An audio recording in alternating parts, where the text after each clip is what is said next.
Hello, j'espère que tu vas bien. Comment transformer un échec en réussite ou en source d'inspiration? Aussi grand et fort que tu sois, la vie te mettra à genoux et te laissera comme ça en permanence si tu la laisses faire. Toi, moi, n'importe qui. Personne ne frappe aussi fort que la vie. C'est pas d'être un bon cogneur qui compte. L'important, c'est de se faire cogner et d'aller quand même de l'avant. C'est de pouvoir encaisser sans jamais flancher. C'est comme ça qu'on gagne. Si t'es sûr de ce que tu vaux, faut tout essayer pour l'obtenir, mais accepter aussi qu'il y ait de la casse. Les échecs ne sont pas là pour t'enterrer, mais quand tu les surmontes, les échecs ont deux buts bien précis. Le premier but est de te montrer des portes de succès dont tu ignorais carrément l'existence. Le deuxième but est de te montrer les méthodes qui ne fonctionnent pas. En fait, devant un échec difficile de la vie, ton inconscient retient définitivement la leçon et il évite tous les chemins qui ne mènent pas au succès. Permets-moi d'illustrer cela par une histoire. Cette histoire est tirée du livre « Penser et devenir riche » de Napoléon Hill. Un jeune homme nommé Darby décida de devenir riche avec son oncle. Après plusieurs semaines de recherche d'une bonne affaire, ils sont tombés sur une mine d'or. Alors ils ont informé leurs parents et amis qui se sont endettés pour acquérir le matériel permettant d'exploiter la mine. Ils étaient tout excités quand ils sont tombés sur le premier morceau d'or. Ils se sont dit en eux-mêmes plus que quelques chargements et nous allons pouvoir rembourser nos dettes et devenir riches. Mais après le premier fourgon, ils ne voyaient plus les morceaux d'or. Alors ils se sont mis à creuser, ils se sont mis à chercher. Arrivé un moment, ils étaient découragés. Ils ont vendu la mine et le matériel pour une bouchée de pain et ils sont rentrés chez eux. Oui, le nouveau propriétaire a engagé un ingénieur en mine qui a découvert ceci. Tenez-vous bien, l'or était en plus grande quantité à 3 mètres de l'endroit où les Darby ont arrêté de chercher. Le nouveau propriétaire est devenu riche, mais ce ne fut pas le cas de Darby. Néanmoins, Darby appliquait la leçon qu'il avait tirée de cette expérience malheureuse lorsqu'il a créé sa boîte d'assurance. Il répétait à chaque fois que l'occasion se présentait: « J'ai capitulé devant l'or, je ne capitulerai jamais devant un client qui me refuse une assurance. » Cet état d'esprit de guerrier, d'homme avec un mental d'acier, de femme qui ne recule pas devant les obstacles, ne s'improvise pas. Mais tu peux l'avoir si tu appliques les 3 éléments ci-dessous. Premier élément pour transformer un échec en réussite, la bonne attitude. Tu dois avoir une attitude positive face à l'échec. Et quand un échec persiste, dis-toi que tu dois changer ta façon de voir, car quand on veut changer des choses importantes, faut faire des changements importants. Une étude portée sur 300 légendes a révélé 2 points essentiels.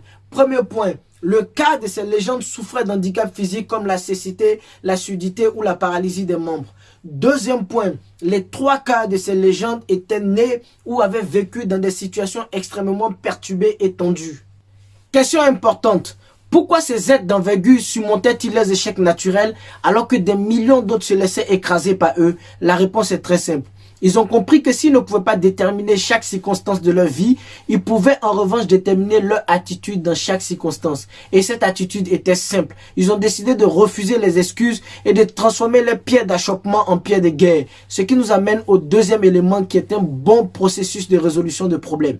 Quelqu'un a déclaré échouer dans sa planification, c'est planifier son échec. Avoir une bonne attitude ne veut pas dire que tu dois te voiler la face devant les échecs. Au contraire, tu dois avoir un vrai plan de guerre qui est le suivant. Premièrement, énumère clairement ton échec et les problèmes qu'il te pose. Deuxièmement, côtoie des personnes qui ont déjà vécu ces échecs-là, soit en live, soit au travers des vidéos, soit au travers des livres ou au travers des audios. Troisièmement, énumère les solutions possibles à cet échec-là et commence à les tester. Si les gens disent des choses comme « je ne crois pas que ça va marcher », ignore-les. Mais s'ils soulèvent des problèmes que toi-même tu peux constater, alors tu dois faire des ajustements. Malgré le meilleur processus de résolution de problèmes, il y aura des moments où tu auras envie d'abandonner. Quand ces moments arriveront, souviens-toi de cette histoire. 2 amis marchaient dans le désert et arrivé un moment, ils se sont disputés, l'un a giflé l'autre. Celui-ci fut envahi par une douleur intense, mais sans rien dire, il a écrit dans le sable: « Aujourd'hui, mon meilleur ami m'a giflé. » Ils ont continué de marcher et ils sont arrivés devant un oasis qui est un point d'eau dans le désert. Ils ont décidé de se baigner dans cette oasis-là. Arrivé un moment, celui qui avait été giflé était en train de se noyer. L'autre ami l'a sauvé. Lorsqu'il a repris ses esprits, il a écrit sur une pierre: « Aujourd'hui, mon meilleur ami m'a sauvé la vie. » Celui qui avait giflé, qui avait sauvé, a demandé à l'autre: « Lorsque j'étais giflé, tu as écrit cela dans le sable. Et lorsque j'étais sauvé la vie, tu as écrit cela sur une pierre. Pourquoi donc ?»